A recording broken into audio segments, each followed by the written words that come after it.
In the ancient world, Rome was the epicenter of civilization. The Roman Empire spanned vast regions of the world, and the daily life of a Roman citizen was complex and multifaceted. The life of a Roman citizen was defined by a combination of their social status, wealth, and the era in which they lived. However, there were some common elements that shaped the life of a Roman citizen across the different periods of Roman history. Citizenship. Citizenship was at the heart of Roman society. In the early days of the Roman Republic, only adult males who were freeborn citizens of Rome were eligible to vote and participate in the government. Over time, citizenship was extended to other classes, such as the wealthy landowners who were known as equestrians, and eventually to all free people who lived within the boundaries of the Roman Empire. As a citizen, a Roman had certain rights and responsibilities. These included the right to vote, to own property, to marry and have children, and to access the justice system. They were also expected to pay taxes and serve in the army if required. Education. Education was highly valued in Roman society, and it was seen as the path to success and social mobility. Boys from wealthy families were typically educated at home by private tutors. They studied reading, writing, and arithmetic, as well as Latin and Greek literature.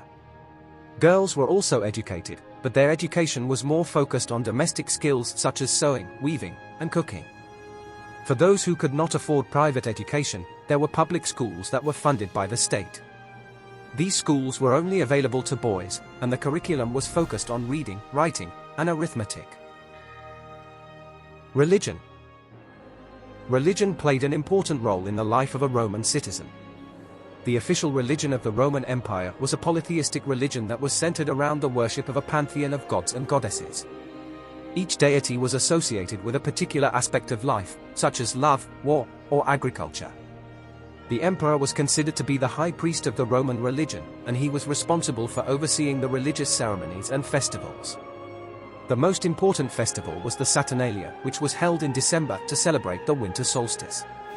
During this festival, the social order was temporarily inverted, with slaves and masters switching roles. Work. Work was an essential part of life for most Roman citizens. The majority of the population worked in agriculture, either as small-scale farmers or as slaves who worked on large estates. Others worked as craftsmen, merchants, or soldiers. For those who were wealthy enough to own their own businesses, there were many opportunities for success. However, competition was fierce, and it was not uncommon for businesses to fail. Many citizens also worked for the government in some capacity, either as administrators or as soldiers. Family life. Family life was highly valued in Roman society, and the family was seen as the building block of society. Marriage was an important event, and it was typically arranged by the parents. The wedding ceremony was a complex affair that involved many rituals and traditions. Children were highly valued, and it was the responsibility of the father to provide for his family. Roman law gave fathers significant power over their children, including the power of life and death. However, this power was not absolute, and fathers were expected to act in the best interests of their children. Leisure. Leisure time was an important part of life for Roman citizens. The Romans were known for their love of spectacles, and they enjoyed watching chariot races, gladiator games, and theater performances. These events were often held in large amphitheaters that could seat tens of thousands of people. In addition to spectacles, Roman citizens also enjoyed leisure activities such as hunting, fishing, and swimming. Social status. Social status was a significant factor in the life of a Roman citizen. Roman society was divided into several classes, each with its own set of privileges and responsibilities.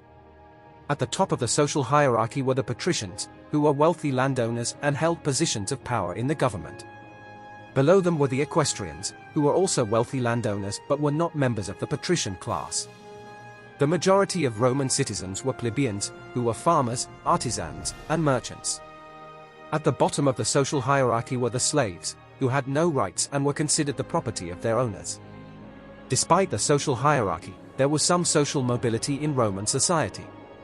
Those who were successful in business or the military could rise up the social ladder and gain access to the privileges and status that came with higher social classes. Women's rights. Women had limited rights in Roman society, particularly in the early days of the Roman Republic. They could not vote or hold public office, and they had few opportunities for education or employment outside the home. However, as Rome became more prosperous and women gained access to education, some women were able to gain influence and power. There were several notable women in Roman history who played important roles in politics and culture, such as Livia Drusilla, the wife of Emperor Augustus. Despite these exceptions, women's rights were limited in Roman society. Women were expected to be chaste and obedient, and their primary role was to bear and raise children. Marriage was seen as a duty, and women who did not marry were often viewed with suspicion. Conclusion. The life of a Roman citizen was complex and varied, shaped by factors such as social status, wealth, and the era in which they lived. Citizenship, education, religion, work, family life, leisure, social status, and women's rights were all significant factors that influenced the daily life of a Roman citizen.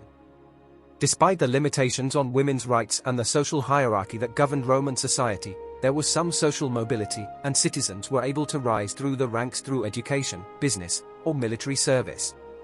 Today, the legacy of Roman society can still be seen in modern culture, from language and literature to law and government. For more videos like this, subscribe to Past Pioneers. Thanks for watching.